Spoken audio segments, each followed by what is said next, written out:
ಸ್ನೇಹಿತರೆ, ಈ ಒಂದು ಪೋಸ್ಟ್ ನೀವು ಆಲ್ರೆಡಿ ನೋಡಿರ್ತೀರ. ದಕ್ಷಿಣ ಕನ್ನಡ ಡಿಸ್ಟ್ರಿಕ್ಟಲ್ಲೆಲ್ಲ ಆಲ್ಮೋಸ್ಟ್ ಈಗ ಅದು ಶೇರ್ ಆಗಿದೆ, ನೋಡಿರ್ತೀರ.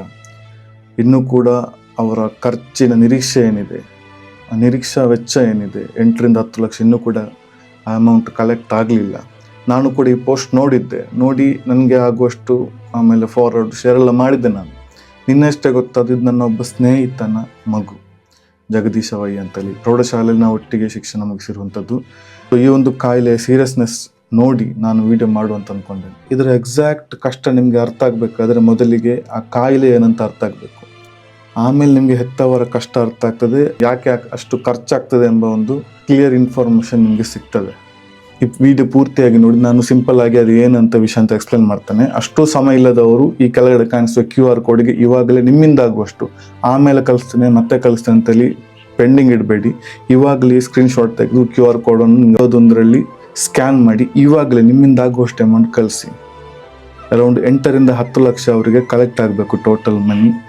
ಸೊ ಇವಾಗಲೂ ಮಗು KMC ಹಾಸ್ಪಿಟಲ್ನ ICU ಅಲ್ಲಿ ಉಂಟು. ಬಹುಶಃ ನಿಮ್ಗೆ ಗೊತ್ತಿರ್ಬೋದು, ಒಂದು ಮಗು ಹುಟ್ಟಿದ ಮೇಲೆ 1-2 ದಿವಸದಲ್ಲಿ ಮಗುವನ್ನು ಆಮೇಲೆ ತಾಯಿಯನ್ನು ಮನೆಗೆ ಕರೆತರಲಾಗ್ತದೆ.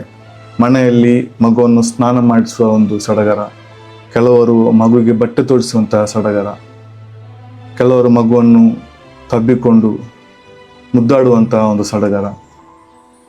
ಈ ಸಡಗರದೊಂದಿಗೆಲ್ಲ ಇವರು ಕಾಂಪ್ರಮೈಸ್ ಮಾಡಿ ಮಗು ಈಗ ಸ್ಟಿಲ್ ICUನಲ್ಲಿದೆ, ಮನೆಯವರೆಲ್ಲರೂ ಅಲ್ಲಿದ್ದಾರೆ.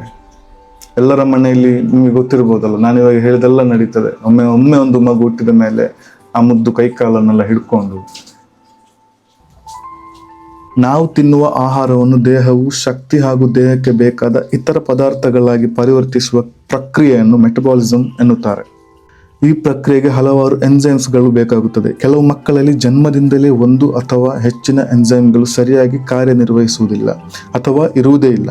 ಇದನ್ನೇ ಇನ್ಬೋರ್ನ್ ಎರರ್ ಆಫ್ ಮೆಟಬಾಲಿಸಮ್ ಎಂದು ಕರೆಯುತ್ತಾರೆ. ನಿಮಗೊಂದು ಉದಾಹರಣೆ ಕೊಡಬೇಕು ಅಂತಂದ್ರೆ, ಒಂದು ಮಗುವಿಗೆ ಹಾಲಿನಲ್ಲಿರುವ ಅಥವಾ ಪ್ರೋಟೀನ್ನಲ್ಲಿರುವ ಒಂದು ನಿರ್ದಿಷ್ಟ ಪದಾರ್ಥವನ್ನು ಜೀರ್ಣಿಸಿಕೊಳ್ಳಲು ಬೇಕಾದ ಎಂಜೈಮ್ ಇಲ್ಲ ಎಂದುಕೊಳ್ಳಿ. ಆಗ ಆ ಪದಾರ್ಥ ದೇಹದಲ್ಲಿ ಸಂಗ್ರಹವಾಗಿ ವಿಷದಂತೆ ಪರಿಣಾಮ ಬೀರುತ್ತದೆ. ಇದರಿಂದ ಮಗುವಿಗೆ ಆರೋಗ್ಯ ಸಮಸ್ಯೆಗಳು ಉಂಟಾಗುತ್ತವೆ. ಇನ್ನು ಡಯಾಫ್ರಮ್ ಅಂದ್ರೆ ಹೃದಯ ಮತ್ತು ಹೊಟ್ಟೆಯ ನಡುವಿರೋ ಒಂದು ಸ್ನಾಯು. ಇದು ಉಸಿರಾಟಕ್ಕೆ ಬಹಳ ಮುಖ್ಯ. ಇವೆಂಟ್ರೇಷನ್ ಆಫ್ ಡಯಾಫ್ರಮ್ ಅಂದರೆ ಏನು? ಡಯಾಫ್ರಮ್ನ ಒಂದು ಭಾಗ ಸಾಮಾನ್ಯಕ್ಕಿಂತ ತೆಳುವಾಗಿರುತ್ತದೆ ಅಥವಾ ದುರ್ಬಲವಾಗಿರುತ್ತದೆ. ಆದ್ದರಿಂದ ಆ ಭಾಗ ಮೇಲಕ್ಕೆ ಉಬ್ಬಿಕೊಂಡಂತೆ ಅಂದ್ರೆ ಸ್ವಲ್ಪ ಬಲ್ಜ್ ಆಗಿ ಕಾಣುತ್ತದೆ. ಆದರೆ ಡಯಾಫ್ರಾಮ್ನಲ್ಲಿ ರಂಧ್ರ ಅಥವಾ ಹೋಲ್ ಎಂಥದ್ದು ಇರುವುದಿಲ್ಲ. ಕಾಯಿಲೆಯ ಒಂದು ಗಾಂಭೀರ್ಯತೆಯನ್ನು ಮನಗಂಡಾದ್ರೂ ನಿಮ್ಮಿಂದಾಗುವಷ್ಟು ಸಹಾಯ ಮ್ಯಾಕ್ಸಿಮಮ್ ಎಷ್ಟು ಬೇಗ ಆಗ್ತದೆ ಅಷ್ಟು ಬೇಗ ಮಾಡಿ.